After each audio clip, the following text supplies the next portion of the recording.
बोलिए गौरी गोपाल भगवान की जय। जय गौरी गोपाल। आप सबको एकादशी की बहुत बहुत शुभकामनाएं। इस बार फिर कंफ्यूजन है कि एकादशी कब है, तो आपको बता दूं कि आषाढ़ मास के कृष्ण पक्ष की जो एकादशी है इस तारीख इस बार 22 जून 2025 को आ रही है। तो आप 22 जून को ही एकादशी करें, क्योंकि द्वादशी युक्त एकादशी 22 जून को है और इस एकादशी का नाम है योगिनी एकादशी।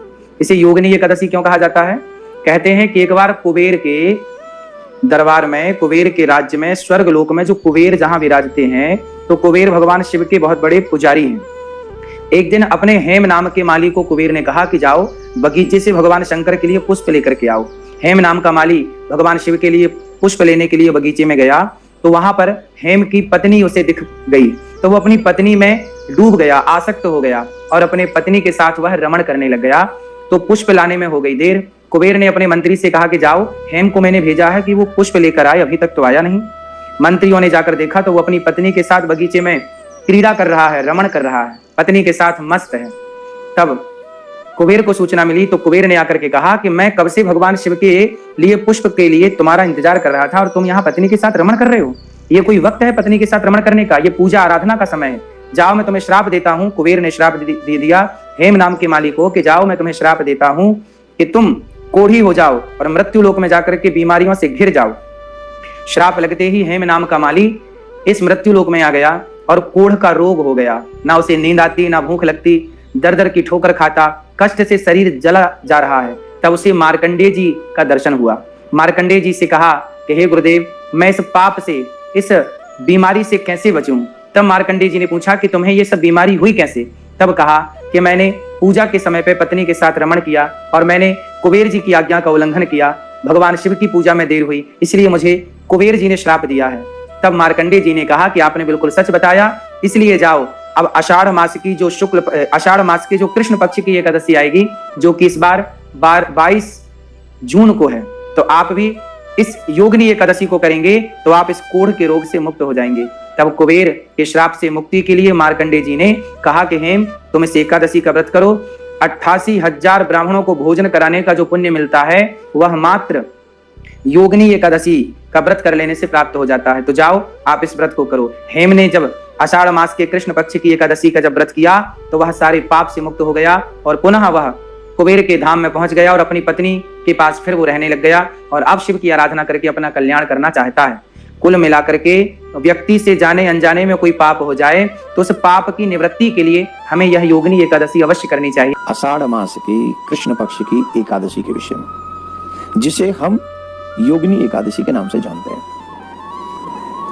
बहुत अद्भुत इस एकादशी के व्रत का महात्म्य है। पद्म पुराण के अनुसार योगिनी एकादशी व्रत के दिन व्रत या उपवास करने से सभी तरह के पाप, जो कि मनुष्य योनि में जाने अनजाने में अनेक प्रकार के पाप होते हैं, एक दो पाप नहीं होते हैं। हम लोग मनुष्य हैं, अनेक प्रकार के पाप कर बैठते हैं।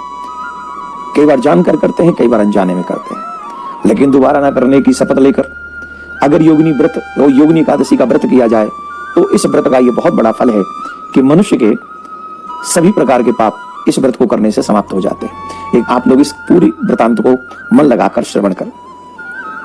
इस व्रत के पुण्य का प्रताप कई यज्ञों के बराबर फल मिलता है। योगिनी एकादशी व्रत पर भगवान विष्णु की या अपने इष्ट की, जैसे हम लोग अब भगवान श्री कृष्ण की पूजा करते हैं युगल सरकार की, वैसे आप कोई भी भगवान सीताराम जी की पूजा करते हैं।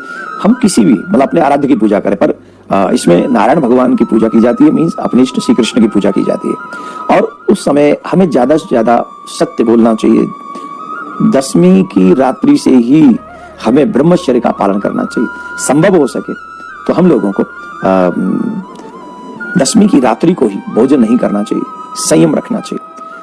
जो भी मनुष्य जरूरतमंद हो, दशमी की रात्रि से ही हमें स्वभाव अपनाना चाहिए कि जरूरतमंद का हम सहयोग करें, उसे जो भी व्यवस्था कर सकें, उसे सुख दे सकें, जल पिलाकर, फलहार कराकर आदि आदि, तो हमें वो अवश्य करना चाहिए। और इस योगिनी एकादशी व्रत में रात्रि में विशेषतः जागरण का बहुत बड़ा महत्व है। जिस व्यक्ति को प्रचुर संपत्ति चाहिए, सुख चाहिए, ऐश्वर्य चाहिए, यश चाहिए, ऐसे मनुष्य को योगिनी एकादशी की रात्रि में व्रत करना चाहिए।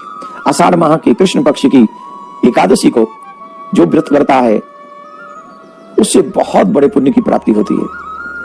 बहुत सुंदर उसे लाभ मिलते हैं। भगवान श्री कृष्ण ने युधिष्ठिर जी से भी यही बताया था। भगवान श्री कृष्ण ने कहा था कि एकादशी के व्रत का बहुत बड़ा महात्म्य है। हमारी मान्यताओं के अनुसार जो व्यक्ति योगिनी एकादशी का व्रत करता है उसे पृथ्वी पे सभी प्रकार के सुख प्राप्त होते हैं। इस विशेष दिन पर जगत के पालनहार सर्वेश्वर श्री प्रियाकांत जी की पूजा करनी चाहिए, उनकी याद करनी चाहिए, उनका भजन स्मरण हमको करना चाहिए। अब बात यह है कि ये एकादशी का व्रत हम लोग करते हैं मन क्रम वचन से, तो हमारे इष्ट हमारे ऊपर बड़ी कृपा करते हैं, बड़ी दया करते हैं।